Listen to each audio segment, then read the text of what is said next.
सारला खेमुंडी स्थित विनोदिनी विज्ञान उच्च महाविद्यालय रे 75तम वन महोत्सव आयोजित हो जाइछि।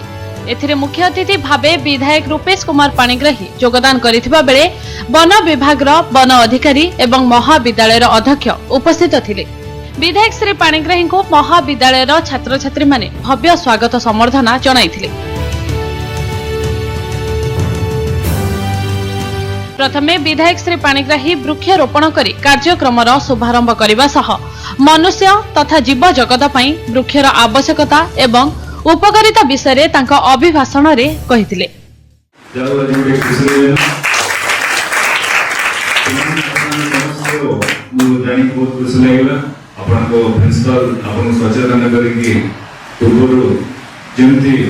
गछ लगे गोटे आप जीवन गोटे भाग्य से आप जोड़ी रखिंट से जो निहाती जोड़ी रखा दरकार था निज प्राक्टिकल सहित भी से वर्णित कर से मार्क भी देवे सहित गोटे फैकल्टी बंधु भी रखते जो मैंने जाकि टाइम टू टाइम जाकि एनकरेज करेंगे घर जत्न रोचे आसिक एनकरेज भी करेंगे। बहुत खुशी लगे। आगामी दिन में भी ये मंच आमर जो आईएफएस सर अच्छा अनुरोध करी कॉलेज मैनेजमेंट को जहाँ भी गचर दरकार अच्छे पिला देवे किसी गच देले आगामी जो एडमिशन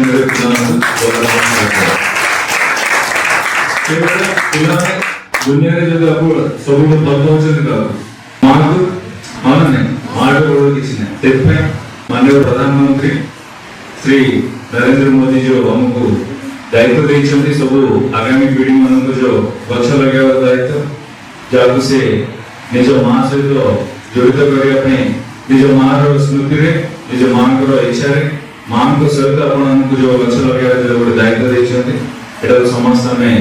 उत्साहित भाव में समस्ते आसिक गोटे गछ लगे जो प्रकार ग्लोबल वार्मिंग हो जो असुविधा जो गछ काटा जो पाड़ागिंडी वाला जगह भी आम पानी अभाव देखिए पानी लोक अंतसंत हाँ ना नहीं ये सब आमर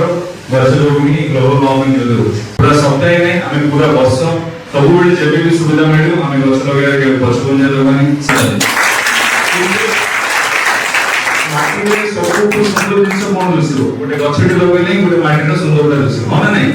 खाली गचे से मरुभूमि कहुए